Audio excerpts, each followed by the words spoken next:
Kepada beliau kami persilahkan. Assalamualaikum warahmatullahi wabarakatuh. Waalaikumsalam warahmatullahi wabarakatuh. Gimana kabar-kabar hari ini Bu-Ibu? Alhamdulillah. Alhamdulillah. Nah, sebelumnya saya ingin mengucapkan ribuan terima kasih karena Ibu-Ibu sudah memberi kesempatan untuk bisa hadir di ruangan kita ini. Di sini saya akan memaparkan aksi nyata saya terkait modul 1.4 tentang budaya positif. Nah, di sini saya akan memulai materi saya tentang menyebarkan pemahaman dan pengalaman penerapan budaya positif. Nah, selamat datang para guru hebat. Mari belajar bersama, berkolaborasi, saling mendukung demi mewujudkan disiplin positif di lingkungan sekolah kita tercinta, yaitu SD Negeri Berintuntung ini. Baik, Bapak, Ibu-Ibu semuanya, di sini ada saya mengupload tentang profil dari SD Negeri Berintuntung. Mari bisa kita lihat bersama-sama. Nah, inilah SD kita ya, Ibu-Ibu, walaupun sangat sederhana, tapi disinilah tempat kita bertugas ya, yang nantinya kita akan selalu mengayomi anak-anak kita di SD kita ini.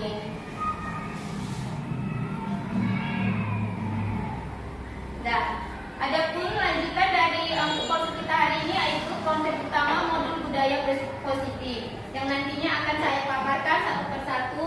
Yang pertama tentang perubahan paradigma belajar.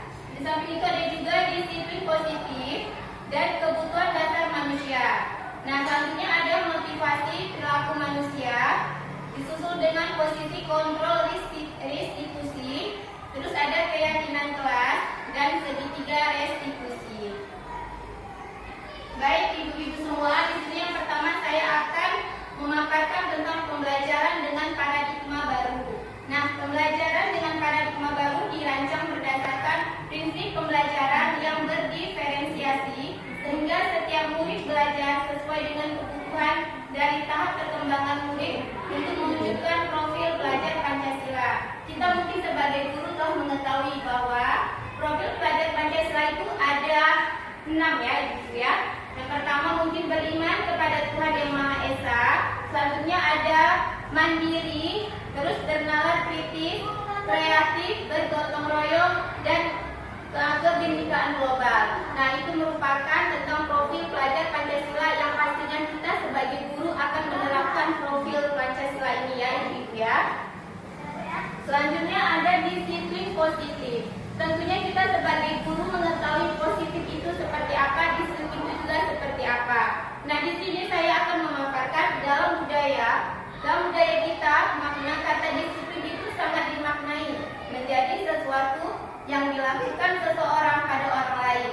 Nah, untuk itu mendapatkan kepatuhan, kita cenderung menghubungkan kata disiplin dengan ketidaknyamanan. Selain itu, samping itu, sebagai pendidik tujuan kita adalah menciptakan anak-anak yang memiliki disiplin diri sehingga mereka bisa berperilaku dengan mengacu pada nilai-nilai kebajikan universal dan memiliki motivasi intrinsik bukan ekstrinsik. Di samping itu ada juga disiplin positif, merupakan salah satu cara penerapan disiplin yang bertujuan untuk menumbuhkan kesadaran serta memberdayakan anak untuk melakukan sesuatu tanpa sogokan ancaman maupun hukuman. Nah, kita sebagai guru di sini, tugas kita Bu, mungkin dulu kita yang mengatur murid mungkin dulunya ya. Tapi setelah saya mengikuti program guru penggerak, di situ saya banyak mengetahui bahwa kita sebagai guru harus bisa mengayomi anak murid kita. Kita ikuti dia, kita arahkan bukan dengan cuma ancaman, bukan dengan hukuman, tapi berilah pengayoman supaya dia lebih paham. Jika kita memberikan dia dengan kebaikan, dengan mengayomi dia, pasti anak-anak tersebut minat belajarnya akan menjadi tinggi ya kan. Jadi kita sekarang sebagai guru, kita ikuti seperti apa murid kita itu. Nah, selanjutnya ada kebutuhan dasar manusia. Nah, di sini kebutuhan kita udah pasti kita bertahan hidup, kasih sayang dan rasa diterima, penguasaan, kebebasan dan kesenangan. Mungkin bertahan hidup yang seperti yang kita ini kan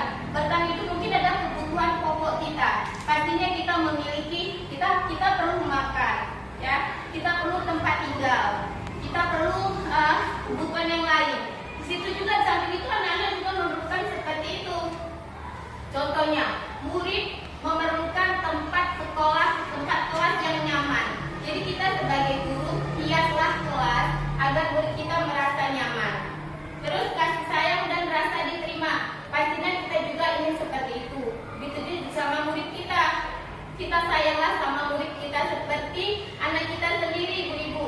Jika kita menyayangi mereka, kita ayomi mereka, pasti mereka akan senang belajar. Bukan hanya kita kasih marah dia, walaupun dia buat salah. Enggak seperti itu lagi sekarang, ibu-ibu, ya. Kita harus benar-benar mengikuti apa keinginan murid. Bukan hanya kita takuti, nak, kalau nggak buat PR nanti kalau mendapat hukuman, itu nggak ada lagi mungkin seperti itu. Selanjutnya penguasaan. Nah, penguasaan pasti kita juga punya penguasaan. Begitu juga sama anak-anak. Penguasaan anak-anak bukan harus dia harus kita kuasai, kita harus mau dia seperti kita harus menuruti semua keinginan kita, enggak juga. Sekarang kita harus bisa memenuhi semua kebutuhan yang mereka inginkan. Begitu juga dengan kebebasan. Pastinya seorang murid juga ingin mendapatkan kebebasan. Biarlah dia bergerak dengan keinginan dia sendiri. Tapi kita sebagai guru terus mengayomi dia. Kita arahkan mereka agar mereka juga tidak salah melangkah.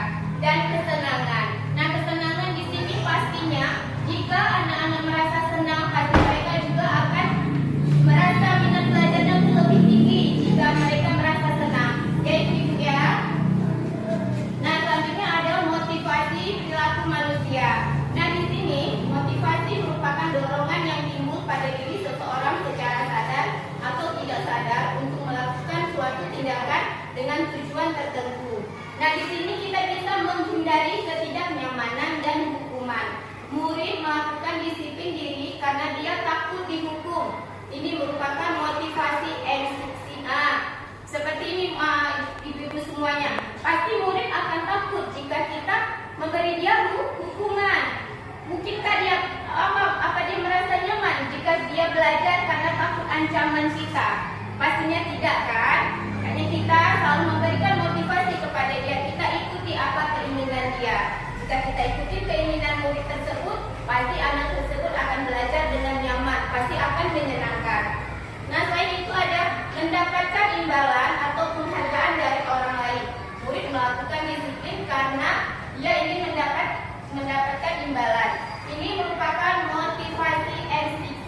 Nah, yang ini juga kita tidak perlu selalu memberikan. Nah, nanti kalau misalnya kamu mau belajar, nanti ibu kasih hadiah. Itu juga tidak boleh, ibu-ibu.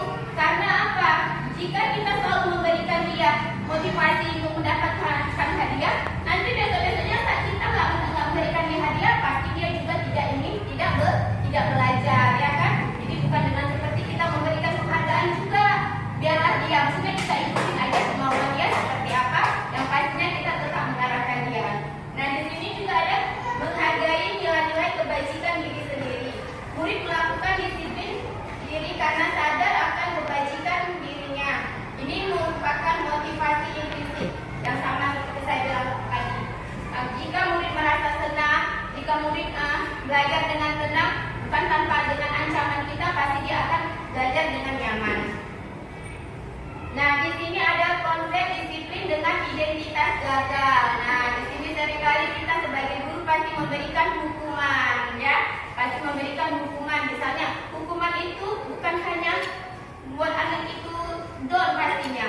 Dia pasti akan menyakitkan. Terus murid itu takut. Dia juga merasa tidak nyaman, memaksa. Terus murid menyembunyikan kesalahan. Murid menjadi rendah hati. Nah, apalagi jika kita memberikan hukuman di depan teman-temannya yang lainnya, pasti murid itu akan merasa sedih. Pasti murid itu juga akan merasa tidak nyaman. Jadi untuk itu ibu-ibu, hukuman itu tidak boleh lagi dengan kata-kata yang kasar. Berilah motivasi saja. Pasti jika memang kita memberikan motivasi, pasti murid tersebut akan merasa senang untuk mengikuti pelajaran yang akan kita ajarkan.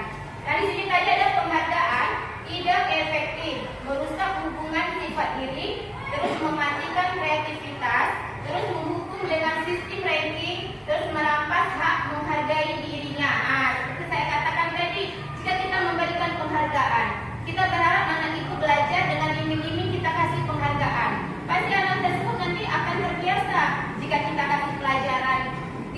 berikan penghargaan, pasti anak tersebut juga akan dirinya nggak minat belajar gitu. Jadi bukan hanya dengan penghargaan saja, berilah anak tersebut motivasi untuk belajar. Buatlah pembelajaran yang kreatif, sekreatif mungkin dengan media pembelajaran. Mungkin anak tersebut akan tertarik jika digunakan dengan infokus. Seperti saya di kelas 2. Mungkin yang dulu-dulunya saya belum pernah memakai infokus untuk pembelajaran, tapi sekarang setelah saya mengikuti guru penggerak, saya semakin merubah cara pembelajaran saya ya. Jadi anak-anak tersebut termotivasi untuk selalu belajar dan tidak pernah merasa lelah. Mereka selalu mempunyai ide-ide baru. Bu, kita hari ini belajar apa lagi? Pasti seperti itu anak-anak sekarang sejak saya masuk ke kelas. Nah, selanjutnya ada konsep disiplin dengan identitas sukses. Nah, di sini ada konsep dengan identitas sukses. Nah, di sini konsekuensinya penguatan jangka pendek, terus ada perlu monitoring berkelanjutan, terus stimulus respon, terus murid menghormati peraturan dan kehilangan waktu untuk melindungi kesalahan. Nah, di sini murid pasti menghormati peraturan. Jika kita memberikan, nak masuk sekolah pukul 7.30, setidaknya murid sudah datang jam 7.20 sudah datang. Masalah tiket lagi pasti jika kita memberikan arahan peraturan dengan benar, pasti murid tersebut akan melaksanakannya dengan benar. Selanjutnya ada restitusi. Di sini murid bertanggung jawab untuk perilakunya. Selanjutnya ada fokus pada pemecahan masalah jangka panjang.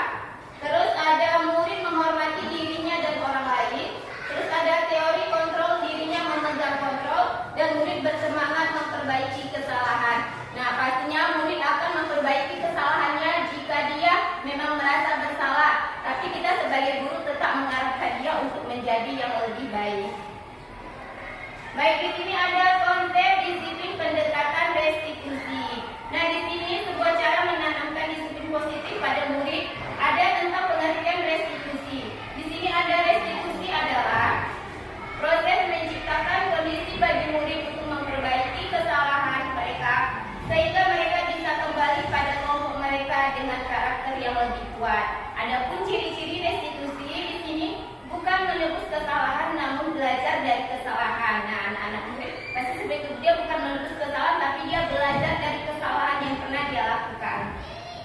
Selanjutnya ada memperbaiki hubungan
fokus belajar dengan nyaman. Ya betul Bu. Selanjutnya ada contoh penerapan 5 posisi kontrol. Nah di situ ada penghukum seperti saya katakan tadi. Kalau penghukum pasti kita selalu berkata patuhi aturan sekolah lalu berdiri di depan barisan. Itu pastinya kita selalu melakukan. Apalagi jika anak tidak membuat PR. Pasti kalau nggak buat PR berdiri nak di depan kelas karena kamu tidak membuat PR. Ya itu ibu-ibu tidak ada lagi kata untuk menghukum murid. Selanjutnya ada membuat rasa bersalah. Nah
5. Saya merasa senang karena saya tidak dihukum ketika saya terlambat habis masuk sekolah.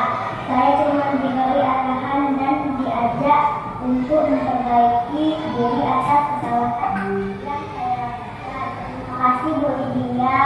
Wassalamualaikum warahmatullahi wabarakatuh. Pastinya murid-murid akan merasa senang. Mereka melakukan sesuai dengan yang mereka inginkan. Ya kan, ketika kasih motivasi, arahan, pasti mereka akan mengerti dengan sendirinya. Nah, mungkin di sini ada juga penerapan ketiga yaitu ATM di sekolah.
ya dengan kelas tadi ya Bu ya. Oh ya, mungkin pada awal pertama kali saya membuat keyakinan kelas mungkin agak ribet ya Bu, apalagi saya kelas 2 kan. Jadi untuk menyatukan kesepakatan itu mungkin agak ribet. Yang ini maunya kayak gini Bu, kami maunya Bu, datangnya agak lama lah Bu, karena bapak kami ngantarnya tuh Bu, tunggu nanti ngantar kakak lagi, ngantar adik lagi baru kami diantar. Nah, jadi saya di sini mengambil kesimpulan, nah kita masuk sekolah tepat jam 7.30. Nah, jika memang terlambat 5 menit mungkin itu biasa, karena maksudnya mungkin bisa jadi entah macet di jalan ataupun apa. Tapi setelah sepakat, juga seperti ini Bu, nanti kalau misalnya kami datangnya agak lambat, itu kasih hukuman enggak? Kira-kira saya selalu seperti itu murid. Saya bilang saya mungkin itu sekarang ini karena saya telah mengikuti kegiatan ini, jadi saya berhenti untuk memberi hukuman. Tapi saya selalu memberikan arahan. Saya selalu memberikan ayunan untuk mereka. Jadi kesepakatan kelas itu jadinya menyatu. Jika memang yang tadinya datangnya agak telat, terus ada yang Bu, dia berisik Bu kalau belajar Bu, itu kan memang agak sulit. Memang gimana ya untuk menyatukan, apalagi kelas 2. Mereka masing-masing yang seperti ini maunya ini, yang seperti ini maunya ini. Tapi setelah kita memberi arahan, kita memberi bimbingan, mereka akan paham dan pastinya setuju dengan keyakinan kelas yang telah saya buat. Gimana Bu? Sudah? Alhamdulillah. Nah, bagi ibu lain siapa lagi yang ingin bertanya? Iya Bu. Assalamualaikum warahmatullahi wabarakatuh. Waalaikumsalam warahmatullahi wabarakatuh. Setelah Ibu melakukan kegiatan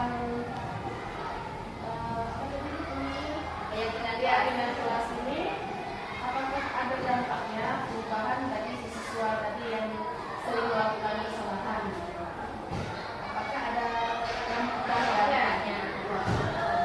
Terima kasih Bu. Mungkin dampaknya sangat besar mungkin bagi kami ya, bagi kelas 2 ini ya, yang dulunya selalu misalnya tidak menggunakan peraturan, dulunya sering datang terlambat, tidak suka hati masuknya gitu. Tapi dengan saya membuat keyakinan kelas, dampaknya itu sangat luar biasa, sehingga anak-anak tersebut termotivasi. Kita nggak boleh ribut lagi, karena apa? Karena kita sudah sepakat, kita sudah membuat keyakinan kelas.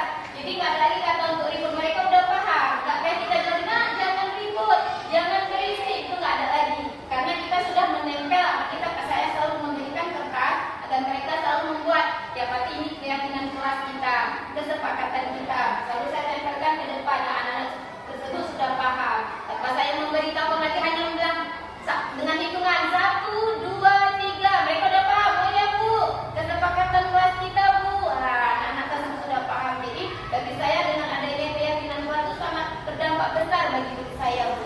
Nah, gimana Ibu? Sudah? Berarti ada perubahan. Ada perubahan lah bagi murid. Itu masukan juga bagi kami akan juga mencoba mempraktekkan juga di kelas kami. Ya, alhamdulillah ya. Semoga ibu semua kita bersama-sama ya. Terima kasih untuk Ibu Amelia yang sudah memberikan penerapan tentang budaya positif yang sudah disampaikan pada Puja kepada kita.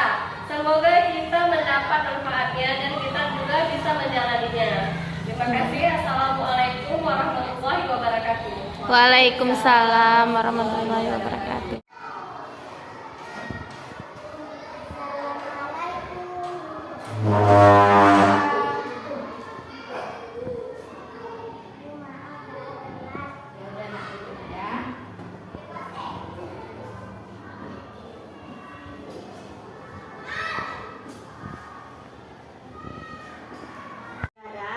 Tahu tidak mengapa Ibu panggil kamu ke sini? Tahu Bu, karena saya terlambat. Nah, menurut kamu datang terlambat itu suatu kesalahan atau bukan, Nak? Datang terlambat itu adalah suatu kesalahan. Nah, tak apa-apa ya. Ibu juga pernah melakukan kesalahan seperti itu. Tapi di sini kita akan memperbaikinya ya. Kita akan menyelesaikan masalah ini bersama, ya Nak ya. Ya Bu, Nah, sekarang Ibu mau bertanya, kenapa kamu bisa datang terlambat? tadi malam saya keasikan nonton televisi dan baru pun kesiangan. Nah, apakah Ibu kamu mengetahuinya dan tidak marah, Nak? Tidak Bu, Memang menonton televisi itu sangat asik, tapi jika kita menonton terlalu malam itu akan merugikan diri kita sendiri, ya kan?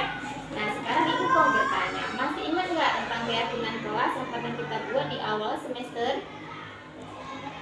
Nah, coba sebutkan. Datang tepat waktu melaksanakan tiket.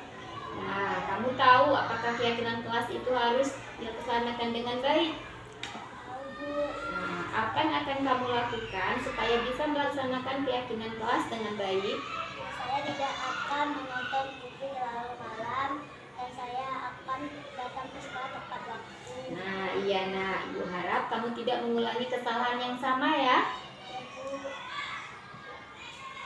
Assalamualaikum warahmatullahi wabarakatuh. Perkenalkan, nama saya Lutfi Darafona dari SD Negeri Birung Puntung. Saya kelas 5. Saya merasa senang karena saya tidak dihukum ketika saya terlambat hadir masuk sekolah. Saya cuma diberi arahan dan diajak untuk memperbaiki diri atas kesalahan yang saya lakukan. Terima kasih Bu Lydia. Wassalamualaikum warahmatullahi wabarakatuh. Tiara, ngapain nak?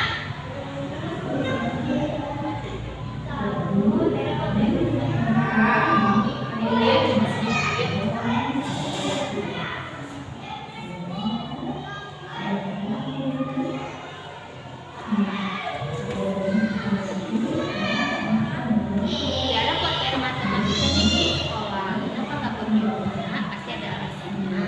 Karena kemarin ada perlombaan pidato, jadi saya ketiduran di rumah. Oh gitu, Tiara berarti karena kelelahan ya. Lomba pidato, makanya Tiara nggak sempat buat PR. Nggak sempat buat PR apa kelupaan nak? Tidak buat PR. Oh, karena lupa ya. Oh gitu. Nah, ini karena kan terus. Tapi tadi datang ke sekolahnya terlambat apa tidak nak? Alhamdulillah kalau Tiara datangnya terlambat kan. Nah, tapi di sini Ibu mau bertanya, Tiara kira-kira melanggar peraturan keyakinan kelas apa tidak nak? Nah, apa coba? Apa yang Tiara langgar? Saya tidak melaksanakan tugas tanggung jawab saya, Bu. Tidak membuat PR. Nah, kira-kira keyakinan kelas apa yang Tiara? Saya akan berusaha untuk meningkatkan tanggung jawab saya, Bu. Mengajarkan PR di rumah dan bukan di sekolah. Oh gitu. Alhamdulillah Tiara mengerti ya. Nah sekarang Ibu mau bertanya, penting nggak nak kira-kira keyakinan kelas itu kita jaga? Penting, Bu. Nah kalau memang penting, nanti untuk kedepannya Tiara harus lakukan untuk memperbaiki diri ya. Tiara harus berusaha dan bertanggung jawab atas segala tugas yang diberikan oleh Ibu. Ya nak ya.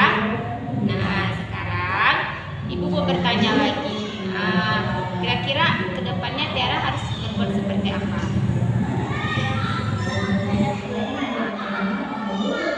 Ya, bagus ya, Tiara udah mengerti sekarang. Nah, sekarang kamu boleh berdiri lagi dan bersiap-siap untuk mengikuti pelajaran selanjutnya. Ya, nak ya? Iya, sama-sama. Assalamualaikum warahmatullahi wabarakatuh. Perkenalkan, nama saya Rasya Tiara Davina dari SD Negeri Birung Puntung kelas 5. Saya merasa senang karena ketika saya tidak mengerjakan PR, saya tidak dimarahi oleh Bu Lydia. Saya hanya diberi arahan untuk memperbaiki kesalahan saya. Semoga saya bisa menjadi murid yang bertanggung jawab atas tugas yang diberikan oleh guru saya. Terima kasih Bu Lydia. Wassalamualaikum warahmatullahi wabarakatuh.